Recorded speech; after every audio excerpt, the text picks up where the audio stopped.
Bienvenido a esta última parte de tu curso donde vamos a hablar de anemias hemolíticas. Anemias hemolíticas es un mundo, hay una inmensidad de anemias hemolíticas. ¿Por qué? Porque hay muchas cosas que llevan al eritrocito a hemolizarse. Puede ser algo de nacimiento, o sea que ya el eritrocito venga mal.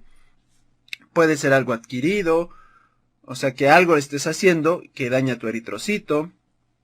Puede ser incluso algo en el torrente sanguíneo, un ataque autoinmune, en fin, hay muchísimas cosas. Pero en general vamos a estar viendo las anemias hemolíticas más comunes o las que te vas a estar enfrentando día a día. Voy a dar como puntualizar, así como lo hice con los síndromes, te decía que hay muchísimos y alteraciones genéticas, pero no vale la pena profundizar más a detalle porque este no es un curso de genética, queremos llegar hacia lo que nos vamos a enfrentar día con día. Entonces vamos a empezar con esto. Las anemias hemolíticas forman parte de las anemias normocíticas normocrómicas. Yo sé que estas anemias hemolíticas van a tener una elevación de reticulocitos y entonces pueden elevar el volumen corpuscular medio. Y en ese caso dirás, bueno, el volumen corpuscular medio me sale arriba de 100, sigue siendo normocítica normocrómica, pues ahí sería una falsa macrocitosis y ahí sí ya tendríamos que abordarlo diferente. Pero por definición, esto de por definición significa, los libros te lo ponen así, por definición las anemias hemolíticas son normocíticas normocrómicas. Mira, aquí tenemos anemias normocíticas normocrómicas por hemólisis. Por una pérdida aguda de sangre, que ahí la persona está perdiendo sangre, pero es de forma momentánea, a lo mejor lo acuchillaron, tuvo un accidente, esta persona sufrió heridas, sangró por esas heridas, pero ya paró el sangrado y ahorita tiene anemia, pero ya no está sangrando. Esa es una pérdida aguda de sangre, su anemia va a ser normocítica normocrómica. Recuerda que si este sangrado fuera crónico, por ejemplo un sangrado en tubo digestivo, al perder sangre constantemente, la cantidad de sangre que se pierde a la larga, o sea, acumulando toda esa sangre que se va perdiendo, es mucho mayor a la que se pierde en un sangrado agudo. Y entonces cuando la pérdida es crónica, como también está perdiendo hierro, se vuelve una anemia ferropénica y es microcítica hipocrómica. Así que aquí la palabra clave es agudo. Para poder describir esto, para poder hacer énfasis, es agudo. Otro es producción insuficiente, que puede ser desde producción insuficiente tanto de eritrocitos como de sangre en general.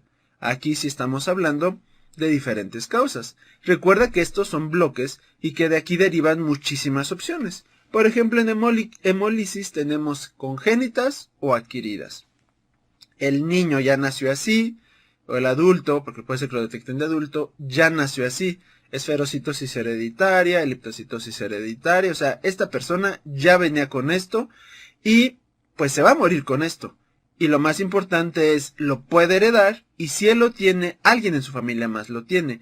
Las anemias hemolíticas hereditarias son luego, suena raro, ¿no? Pero luego hasta la tercera, cuarta generación lo detectan porque hace unos años no se les daba importancia y como algunas no son tan agresivas, una pequeña anemia, pues ni nos enteramos o ni nos importa, desafortunadamente.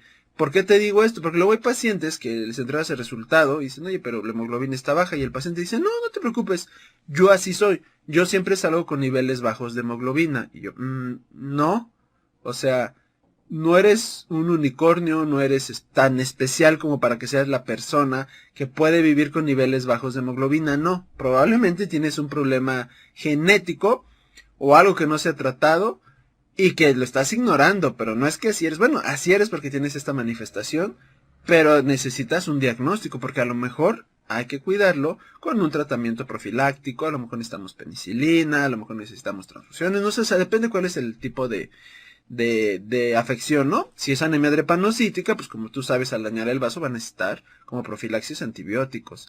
Entonces aquí sí hay varios puntos a tratar. En las congénitas vamos a ver que tienen una contraparte que es adquirida. Algo interesante, o tal vez que hace ruido luego en las anemias hemolíticas, es que tenemos en el microscopio, vemos ciertas células. Y dices, bueno, esta célula se puede presentar, y aquí hablo de la esferocitosis hereditaria. Vemos un esferocito o un microesferocito. Y decimos, mira, este microesferocito se puede presentar de forma congénita, sí, en una esferocitosis hereditaria. Pero también lo puedes ver de forma adquirida. ¿Por qué? Porque también en una anemia hemolítica autoinmune se puede llegar a encontrar. Y es algo que debemos de tener cuidado. Muchas alteraciones que vemos al microscopio en caso de un paciente que tiene hemólisis, tanto lo puedes encontrar de causas genéticas, o sea, congénitas, o causas adquiridas, excepto la anemia drepanocítica. Si tú ves drepanocitos ahí, eso 100% congénito, no hay forma de que sea adquirido. Tenemos, como ya habíamos visto, aguda de sangre, eso no importa. En hemólisis tenemos por defectos enzimáticos, defectos de membrana, defectos de hemoglobina, estos de aquí. Aquí lo vamos a estar revisando. ¿Por qué? Porque la hemólisis puede ser por tres causas. Que le haga falta una enzima necesaria al eritrocito para cumplir una función, que principalmente tienen que ver con mantener el sistema antioxidante del eritrocito, y que le hace falta una enzima y por eso empieza a generar radicales libres y se muere. Defecto en la membrana, como la esferocitosis hereditaria, una proteína ahí está fallando y hace que el eritrocito tome esa forma tan peculiar. O defectos en la hemoglobina, por ejemplo, la hemoglobina S, la talasemia, la hemoglobina C, son anemias hemolíticas. La producción insuficiente tenemos primarias, idiopática o secundaria. Eso de primario es, no sabemos, recuerda que la palabra idiopático significa no sé. Como cuando dicen, ¿me quieres? Sí, sí te quiero. ¿Por qué me quieres? Idiopático. O sea, no sé por qué te quiero, ¿no? Si lo pienso tantito, ni debería de quererte. Pero aquí cuando dice idiopático se refiere a, no sabemos cuál es la causa, pero está pasando algo directamente, es una causa hematológica, que está causando un daño, y este daño no permite la producción o de células sanguíneas o únicamente de eritrocitos. Aquí, por ejemplo, está la anemia aplásica. La anemia aplásica es una anemia donde, bueno, hay varias causas, la principal es la anemia aplásica, es donde el sistema inmune, específicamente los linfocitos T, están yendo a la médula ósea a destruir a las células progenitoras hematopoyéticas.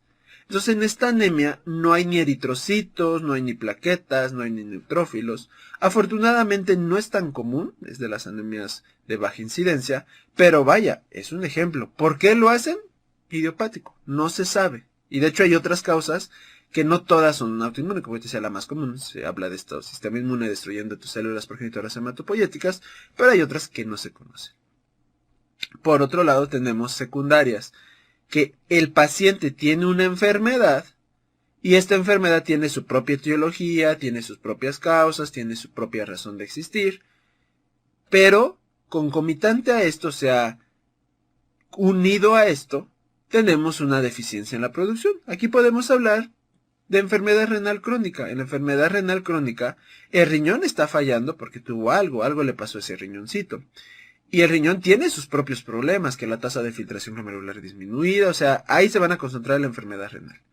Pero recuerda que la eritropoyetina se sintetiza en el riñón, así que si el paciente tiene riñón fallando, va a tener niveles bajos de eritropoyetina y por ende va a tener anemia. Entonces aquí la producción insuficiente es secundaria a la enfermedad. En cambio en la anemia aplásica el problema es directamente la producción, porque están destruyendo a mis células progenitoras. En cambio aquí necesitaríamos abordar la enfermedad primaria y esperar que con esto se solucione la anemia. Bueno, vamos a empezar hablando de esto, ¿no? Vamos a hablar de lo que nos toca en este tema. Hemólisis. Existen diferentes formas de clasificar la hemólisis. Una de ellas es el sitio donde se está hemolizando, el sitio donde se está destruyendo el eritrocito para ser metabolizados sus componentes.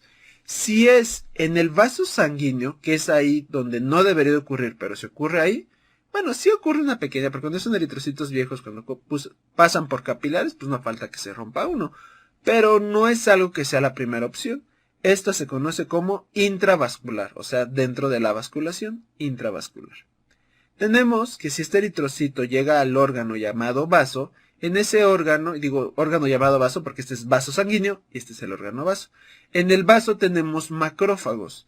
El vaso es un filtro donde solo los eritrocitos que son flexibles pueden pasar. O sea que si ahí entra una bacteria, un eritrocito que en su interior tiene algún parásito, un eritrocito que en su interior tiene precipitación de cadenas globinas, tiene algún cuerpo extraño, incluso un eritroblasto porque todavía tiene núcleo, todo eso se queda atrapado en el vaso. Y en el vaso tenemos macrófagos que se encargan de fagocitar este eritrocito y vuelven a hacer el metabolismo, ¿no? Lo vuelven a lo rompen, liberan el grupo hemo se rompe ya quedan, bueno, el grupo hemo se rompe, forma la bilirrubina, el hierro se utiliza y bueno, todo lo que ya vimos, ahí está el ciclo. Este tipo de hemólisis es extravascular, o sea, fuera del vaso sanguíneo. ¿Por qué? Porque ocurrió en un órgano, el órgano llamado vaso. No te vas a confundir. El vaso, el órgano vaso y el vaso sanguíneo. Bueno, ¿qué diferencia hay entre uno u otro? En caso de que sea dentro del vaso sanguíneo, o sea, intravascular, aquí lo dice dentro de los vasos, normalmente es por activación de complemento o alguna anticuerpo, autoanticuerpo que no debería de estar. Extravascular es en vaso o hígado, también el hígado tiene esta función, pero menor, el que domina es el vaso. Y esto es por fagocitosis, también puede ser medida por anticuerpos, pero aquí es hasta porque se queda parado en el vaso, se lo llegan a comer.